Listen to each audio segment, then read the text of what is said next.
इमरान खान को असीम मुनीर से जान का खतरा। अगली खबर देखिए, मुझे कुछ भी हुआ तो मुनीर जिम्मेदार। इमरान ने कहा मुनीर के आदेश पर कार्रवाई कर रहे हैं जेल के ऑफिसर, एक कर्नल और जेल अधीक्षक टॉर्चर कर रहे हैं। इमरान ने कहा इमरान खान के साथ जेल में जो चल रहा है उसको लेकर बहुत सारी बातें अब दुनिया को पता है, लेकिन बहुत सारी बातें ऐसी भी हैं जो दुनिया तक पहुंच नहीं पाती। इमरान लेकिन एक बात कह रहे हैं कि मुझे अगर कुछ होता है, जान को खतरा बताया जा रहा है। इमरान खान, अभी तक वो लोग जो इमरान खान के समर्थक हैं, आपने देखा होगा जब ऑपरेशन सिंदूर चल रहा था उनमें से बहुत सारे लोग सड़क पर आ गए थे, क्योंकि उस समय उनको ये माकूल वक्त लगा था कि हम जाएं और इमरान खान के लिए आवाजें बुलंद करें। एक बार फिर से मुझको लगता है वो लोग सड़कों पर आने वाले हैं, जिस तरह की बात कह दी गई। नहीं, बिल्कुल वो लोग सड़क पे आएंगे। ये भी हमने कवर करा था कि इमरान खान के बेटे कासिम और सुलेमान आ रहे हैं पाकिस्तान। अभी उनको रोक रखा है कि तुम्हें जेल में डाल देंगे, लेकिन fact of the matter is कि इमरान खान की जान को खतरा है और ये आसिम मुनीर चाहेगा कि इमरान खान को रास्ते से हटा दें। पता है क्यों दिनेश भाई? क्यों? क्योंकि एक हेल्दी इमरान खान, एक फ्री इमरान खान सबसे पहले आसिम मुनीर की कुर्सी खाएगा, सबसे पहले। क्योंकि अगर इसको खतरा है पूरे पाकिस्तान में किसी से, अगर एक बंदा है जो आसिम मुनीर को कान पकड़ के इसकी कुर्सी से नीचे घसीट सकता है, दैट इज इमरान खान नियाजी। बाकी तो इसके टटपूजिए चेले चपाटे हैं, ये जरदारी फरदारी, ये नवाज शरीफ वगैरह, शहबाज, दे आर नोबडी। एक ही है बंदा जो इसको फेस ऑफ करके इसको नीचे डाउन कर सकता है, दैट इज इमरान खान। इसलिए उसकी जान के पीछे पड़ा है। इसीलिए इमरान खान की जान के ये लोग प्यासे हो गए हैं। और इमरान खान की एक्स वाइफ करने वाली है अब राजनीति में एंट्री। रेहम खान ने पाकिस्तान में बनाई अपनी पार्टी। पंजाब प्रांत का मुख्यमंत्री बनना उनका पहला मकसद है। पहला गोल उन्होंने मुख्यमंत्री बनना फिक्स किया। इमरान की पार्टी की मान्यता हो चुकी है खत्म। तो ये अचानक ये जो मैं सुन रहा हूं, रेहम के दोनों बच्चे हैं जिनका नाम आपने लिया, जमाइमा के, जमाइमा के, और इधर हम देख रहे हैं कि इनका ये क्या अब इमरान खान के परिवार ने, एक्स वाला ही परिवार क्यों ना हो, ये सोचा है कि वहां की राजनीति में अब भूचाल लाना। देखिए, रेहम खान डे वन से जमाइमा गोल्डस्मिथ इमरान खान के लिए खड़ी रही, चाहे वो डाइवोर्स हो गया कोई बात नहीं। जमाइमा गोल्डस्मिथ कभी इमरान खान के खिलाफ नहीं बोलती, रादर इमरान खान के ऊपर जब जुल्म हुआ तो गोल्डस्मिथ खड़ी रही उसके साथ। लेकिन रेहम खान ने अपनी किताब लिखी जिस किताब का नाम भी रेहम खान था, और उसने इमरान खान के बारे में दसियों ऐसी बात करी जो उसको शायद नहीं करनी चाहिए थी। आज की तारीख में मैं आपको खुल के बता रहा हूं, आप चेक कर लेना, ये बात सामने सच निकलेगी। आज ये मेरी प्रोफेसी है, मेरी भविष्यवाणी है, रेहम खान को आईएसआई लेकर आई है। एब्सोल्यूट। और रेहम खान को आईएसआई लाई है, इसको प्लांट करा गया है। और ये जो है ना, क्योंकि देखो घर का भेदी लंका ढाए, इमरान खान को कौन गिरा सकता है? आसिम मुनीर की औकात नहीं है। उसको घर का बंदा चाहिए जो उसको पीछे से चाकू उसकी पीठ पे मारे और उसके साथ गद्दारी करे। वो करेगी रेहम खान, आप लिख के ले लेना, लिख। और ये क्या बोलेंगे, एक और बात बता दूं, ये जब उसके बेटे आएंगे ना, दोनों जमाइमा गोल्डस्मिथ और इमरान खान के दो बेटे जब आएंगे यहाँ पे, तो क्या बोलेंगे कि वो यहूदी है। ये मैं अभी स्क्रिप्ट बताता हूं आईएसआई की, आईएसपीआर की। ये बोलेंगे वो यहूदी है। ये दोनों बेटे कौन हैं? तो ये तो यहूदी की मां से जन्म लिया। मेजर गौरव जी, ये रेहम का इस्तेमाल किया जाएगा अब इमरान के खिलाफ। आपने तो पूरा फैमिली गेट टुगेदर जी, ये अब आपने फैमिली की बात की जी, तो क्या रेहम को पिच किया जा रहा है इमरान के अगेंस्ट? जी, रेहम ऑलरेडी इमरान के अगेंस्ट है। हाँ। पर रेहम को अब फॉर्मली पिच, रेहम की किताब आप पढ़िए, हाँ। क्लियर आपको पता लग जाता है इमरान खान के ऊपर पूरा जहर उसने उगला है। हाँ। और हो सकता है सच हो झूठ हो, वो बात अलग है, लेकिन हस्बैंड वाइफ का एक रिश्ता होता है, आपको पब्लिक नहीं करना चाहिए। जो भी गलत करा सही करा। आज की तारीख में रेहम खान जो है, रेहम खान इमरान खान का, रेहम खान को जानता कौन है? ये तो जर्नलिस्ट है, ये तो जर्नलिस्ट थी। ये फायदा उठा रही। मैं क्यों कह रहा हूं कि रिश्ता वैसा होना चाहिए? उसलिए नहीं कि because she is a woman and he is a man. मैं इसलिए कह रहा हूं क्योंकि इसका क्लेम टू फेम यही है कि इमरान खान की वाइफ थी। अब इन्हीं के खिलाफ किताबें लिखकर और उनके खिलाफ प्रोपेगेंडा करके और आईएसआई का टूल बनकर अपनी चर्चा को और आगे तक ले जाना चाहते हैं। बुशरा और जमाइमा का रोल क्या होगा? देखिए, मैं आपको बताता हूं, जमाइमा तो हर समय इमरान के सपोर्ट में रही है, आज नहीं दसियों साल से। तो उधर तो मुर्गे कट जाएंगे अगर ये रेहम चाह रही है ऐसा करना। तो अब देखिए, इनको भी ना, बुशरा बीबी को भी पीटीआई की लीडरशिप के कुछ लोगों ने साइडलाइन कर दिया। वहां पे बहुत बड़ा गेम चल रहा है भाई। ओके, बहुत बड़ा गेम तो ये गेम जो चल रहा है इस पर करें डिस्कस। सब तक ये खबर देखिए, अमेरिकी राष्ट्रपति ट्रंप को लेकर पाक मीडिया का एक बड़ा दावा, पाकिस्तान का मीडिया का दावा देखिए जरा। 18 सितंबर को ट्रंप का पाकिस्तान दौरा होगा। पाकिस्तान मीडिया कह रही है भारत जाते या वापसी में इस्लामाबाद आएंगे ट्रंप। पाकिस्तान मीडिया का दावा है। व्हाइट हाउस के मुताबिक 17 से 19 सितंबर तक ब्रिटेन में रहने वाले ट्रंप। तो व्हाइट हाउस कह रहा है कि भाई ये तो ब्रिटेन जा रहे हैं, और पाकिस्तान का मीडिया हमारे ट्रंप आएंगे। लेकिन चाइना बड़ा मारेगा सर। वो आ नहीं रहे और ये कह रहे हैं आ रहे हैं, आ रहे हैं। नहीं, ये पिटेंगे पर इनकी पिटने की आदत है, इसलिए हमेशा गौरव कहते हैं कि इनको कितना भी पीटो उसके बाद झाड़ जोड़ के खड़े जाते हैं कि भाई हमारी तो कोई पिटाई नहीं हुई। ये क्यों कह रहे हैं ट्रम्प आ रहे हैं? लेकिन एक बात आपने नोटिस किया, कह रहे हैं भारत से जाते समय हमारे पास आएंगे। अब भी उसमें हम आते या जाते में, आते जाते समय जब भारत से आएंगे, इसका मतलब इन्होंने आइटनरी बना लिया कि वहां जा रहे हैं यूके में, वहां से भारत आएंगे, जब भारत से जाएंगे तो हमें भी हेलो करते निकल जाएंगे। अब ये कौन सी बात हुई? नहीं, असल में क्या कोई न मुद्दा, न कोई लिस्ट, न फहरिस्त। मुझे लग रहा है मेजर गौरव आर्य कि एक बार टेबल पे बैठ के खाना खा लेने पर मुनीर को ये लगने लगा है कि शायद वो रिक्वेस्ट करें तो आते जाते में रुक भी जाएंगे। उनको ये नहीं मालूम है कि न जाने कितने टेबल वाले हैं जिनको अब वो टैरिफ चिल्लाने लगे हैं।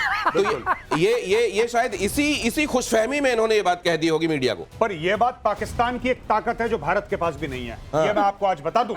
और पाकिस्तान की ये तारीफ है पाकिस्तान की कि तारीफ के ऊपर टैरिफ लग नहीं सकता पाकिस्तान। क्यों? पाकिस्तान कुछ बनाता ही नहीं, पाकिस्तान कुछ बेचता ही नहीं।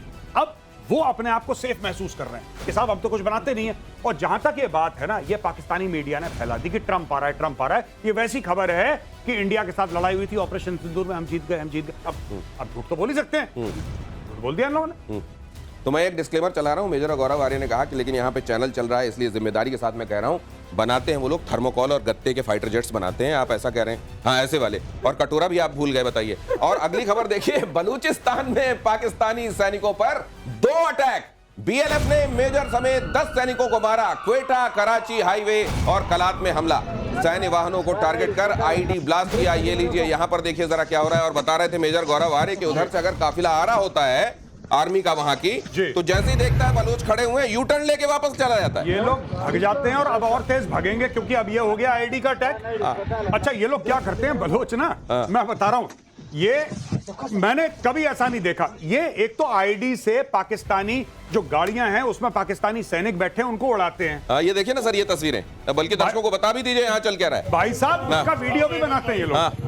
उसका ये बेचारे को देखो कितना ये लेकिन इस तरीके से ये कहीं वहां से गुजरने वाली ट्रेनें निशाना बन रही है। कहते हैं किसी एक बोगी में आर्मी के ऑफिसर्स को ले जा रहे, करीब 48 ऑफिसर्स थे, उनके ऊपर हमला हो गया। और कई खबरें तो वो लोग आने नहीं देना चाहते, इतनी पिटाई हो रही है वर्दी वालों की। नहीं, वर्दी वालों की न सिर्फ पिटाई हो रही है, आज की तारीख में पाकिस्तानी आर्मी के अंदर एक किस्म का विद्रोह है। खुला विद्रोह नहीं है, लेकिन लोग पैसे खिला रहे हैं, लोग जमीनें अपनी बेच के पैसे इकट्ठा कर रहे हैं लाखों करोड़ों, और कह रहे हैं साहब बलूचिस्तान पोस्टिंग मत करवाना, बहुत बलोच मारता है, हम नहीं रिस्क ले सकते।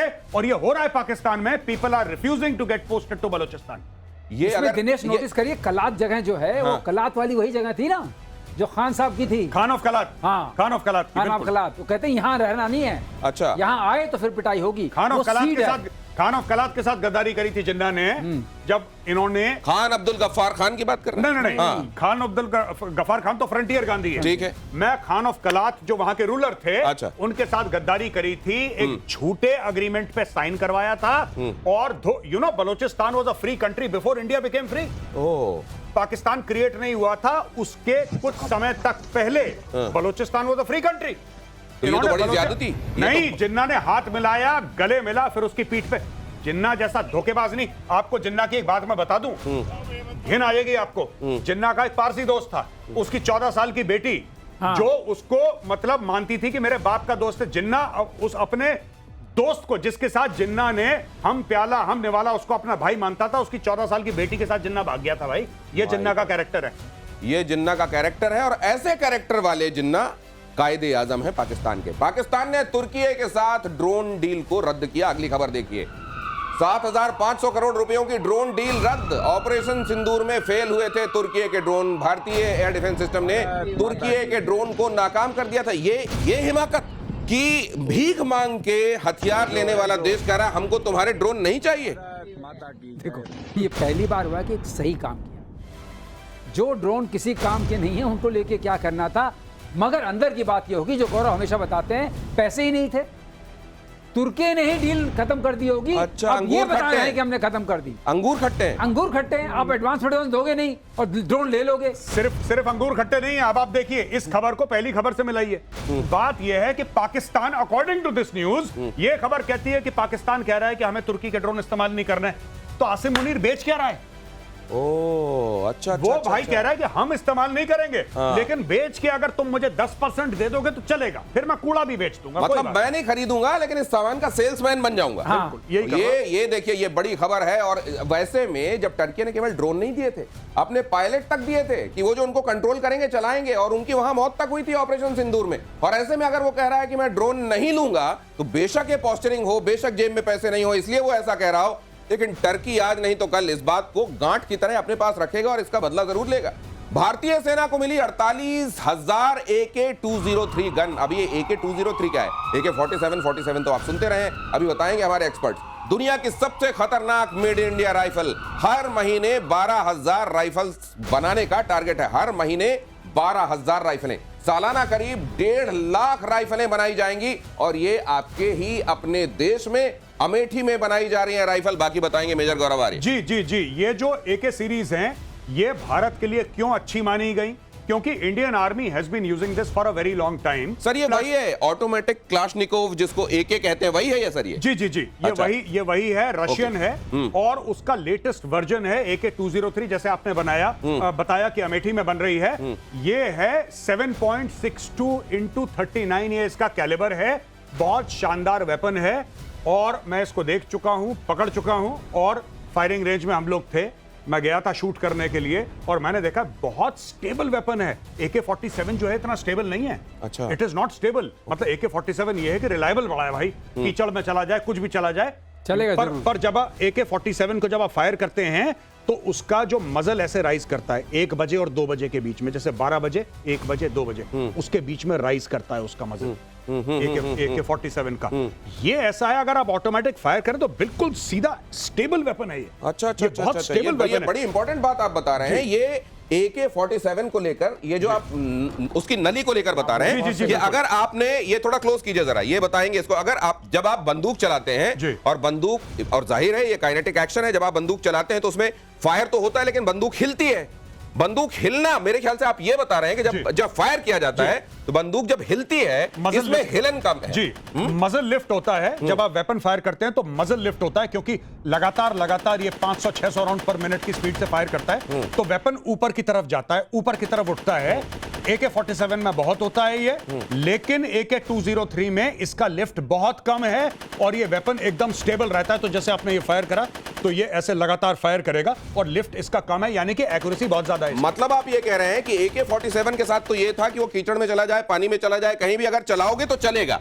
लेकिन इसकी खासियत यह है कि चलेगी भी और निशाना भी एकदम अचूक रहेगा, हिलेगी नहीं। और इसके लिए सबसे बड़ी बात यह है कि आपको इंडियन आर्मी को इसको कोई भी हथियार आता है आपको सिखाना पड़ेगा। इंडियन आर्मी का कोई भी जवान या अफसर, उसके आंख में पट्टी बांध दीजिए और उससे कहिए, भाई साहब ये AK सीरीज का वेपन है, वो अपनी नींद में आंख में पट्टी बांध के रात के 2 बजे उसको फायर कर लेगा। उसको सिखाने की जरूरत नहीं है, क्योंकि उसने कश्मीर में, उसने सियाचिन में, उसने नॉर्थ ईस्ट में, उसने ऑपरेशन पवन में, उसने हर जगह तो यूज कर रही है AK सिखाने की जरूरत नहीं है। AK सिखाने की, लेकिन आप इसको श्रीवास्तव सर, आत्मनिर्भरता के मामले में एक और बड़ा कदम भारत ने उठाया है। बहुत बड़ा कदम।